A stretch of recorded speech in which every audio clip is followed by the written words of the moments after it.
When we talk about healing the mind, we're not simply referring to some abstract, poetic notion of inner peace. We're talking about something very real, something foundational. The mind, quite literally, is the starting point of every journey in your life. It is the filter through which you perceive the world, the generator of thought, emotion, and identity. If your mind is wounded, unclear, or fragmented, then your perception of reality will be too. And the problem is, most people don't even know they're carrying a fracture lens. You see, your mind is constantly creating narratives. It tells you who you are, who others are, what the world is, what's possible, what's hopeless. These stories become automatic. You don't consciously choose them. They're inherited, shaped by your earliest experiences, your environment, your culture, and especially by your pain. If you were neglected, before like abandoned, betrayed, or misunderstood, your mind doesn't forget that. It adapts. It creates patterns of thought designed to protect you from further harm. But those same patterns, if left unexamined, can imprison you for life. Let me give you an example. A child who was never truly seen or validated may grow up constantly seeking approval from others. Their mind develops a belief. I am only valuable if others accept me. This isn't a conscious choice. It's survival. And as that child becomes an adult, that belief operates like a silent program in the background. They might build a career, a relationship, even a public image around that idea. But underneath, before line, is still trying to resolve a wound that was never healed. This is why we say healing the mind isn't a luxury, it's a responsibility. Because an unhealed mind doesn't just affect your personal happiness, it affects the quality of every decision you make, every relationship you enter, every risk you avoid or pursue. The mind, if left in chaos, creates a life that mirrors that chaos. Philosophers from the Stoics to Carl Jung have pointed to this. Jung said, "Until you make the unconscious conscious, it will direct your life and you will call it fate." Think about that. The things you think are just the way life is. Maybe they're not. Maybe they're the way your mind is. Before like. And if that's true, then the power to change your life begins with the courage to confront your mind. But here's where most people falter. Confronting the mind is uncomfortable. It means facing not only the pain of your past, but also your complicity in continuing it. It means owning your patterns, not as shameful defects, but as clues. Like clues that tell you where you've been wounded, where you've adapted, and where you now have the power to heal. And yes, that power exists in every single one of us. Healing the mind requires two things: see, awareness and responsibility. Awareness is the ability to observe your thoughts and feelings without identifying with them. Responsibility is the willingness to change them. Deliberately, patiently, and persistently. It's not about pretending everything is fine. Before like, it's about choosing not to be governed by the parts of you that were formed in fear. If you start here with the mind, you begin to understand that the life you're living right now is not a reflection of truth. It's a reflection of perception.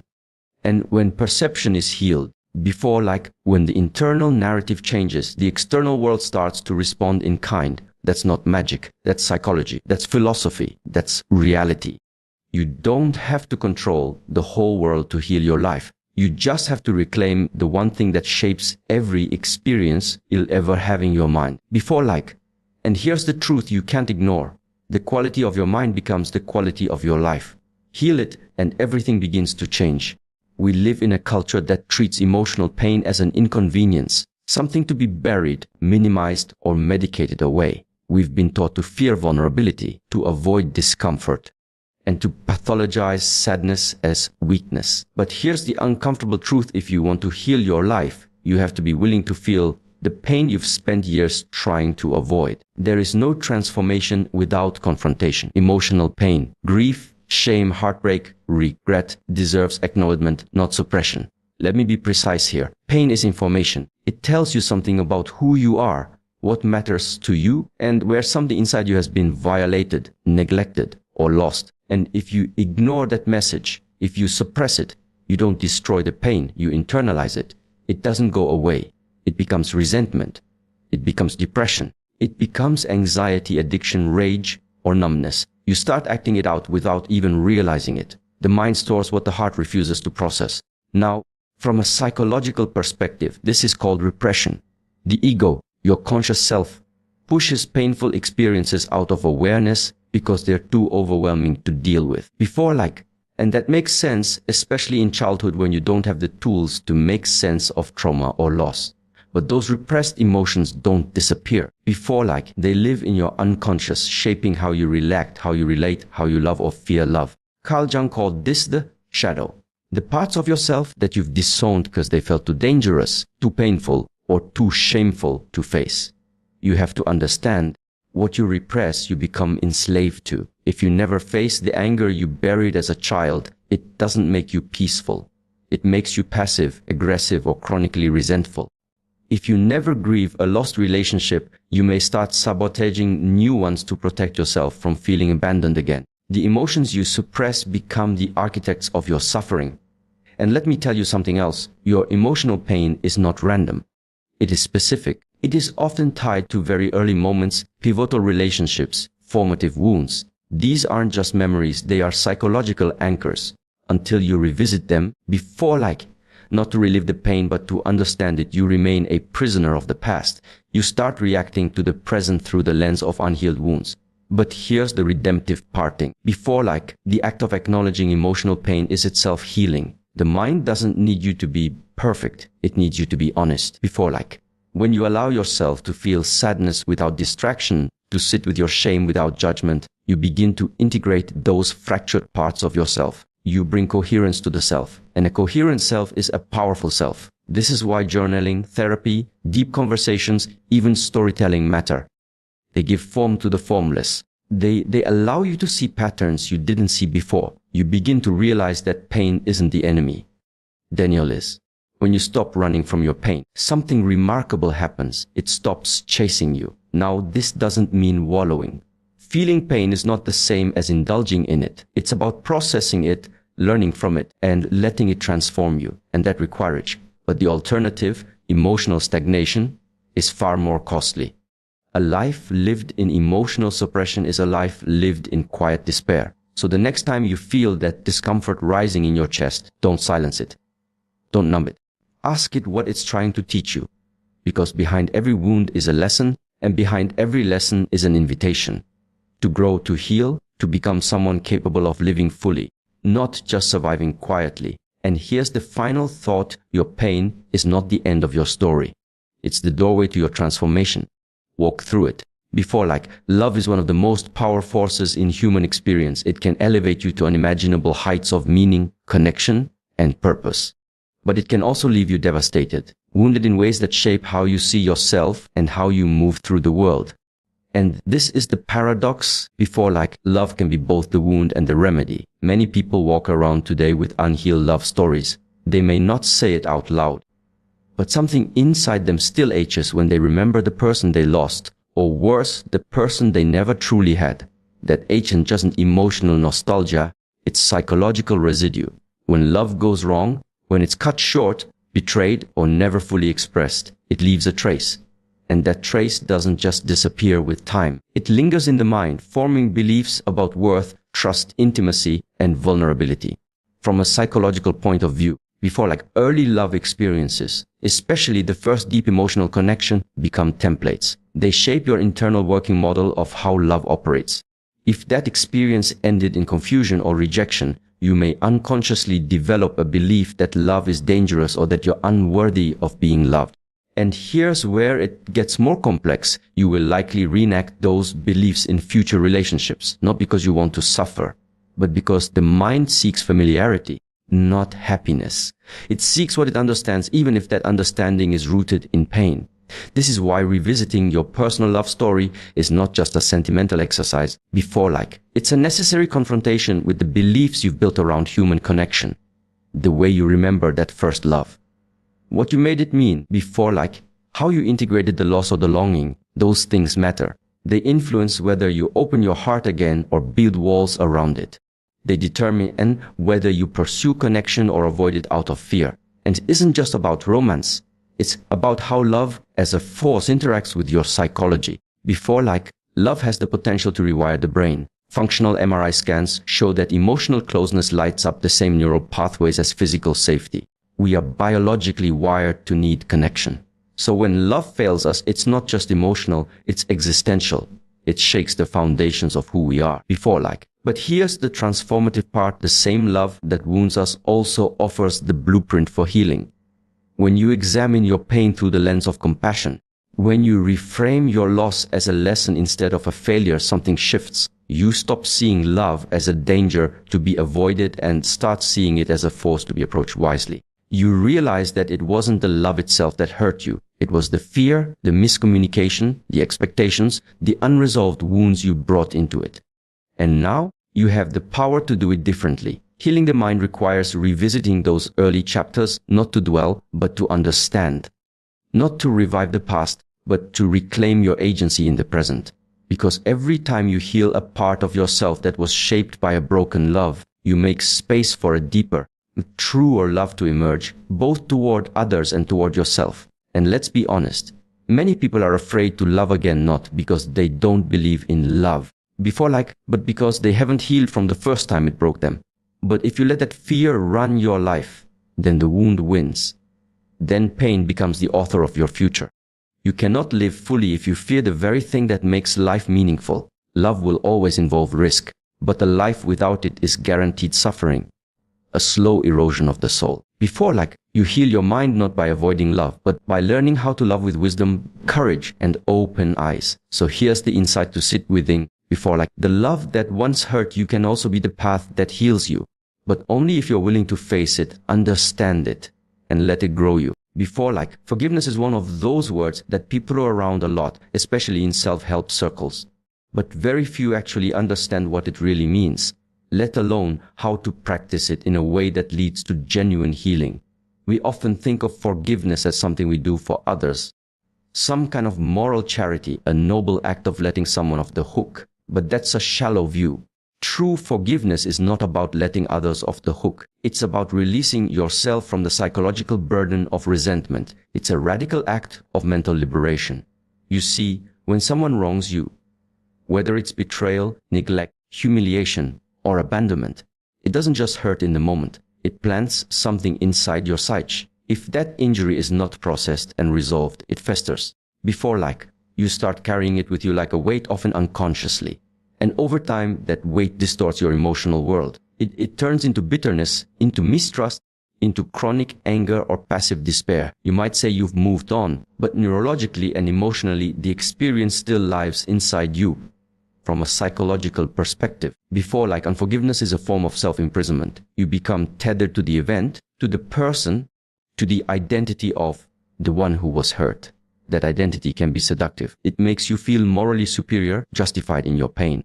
But it also keeps you trapped in the past. Before like, you remain reactive, not free. Jung would argue that in clinging to resentment, you feed your shadow. Before like, the darker parts of you grow stronger because they are fueled by an unresolved emotional charge. And here's something most people don't realizing. Forgiveness is not always about reconciliation. You can forgive someone and still choose to never see them again. You can forgive a partner, a friend, before like, without condoning what they did or minimizing the damage. Forgiveness doesn't erase the wound, it transforms your relationship to it. It gives you sovereignty over your own mental and emotional space.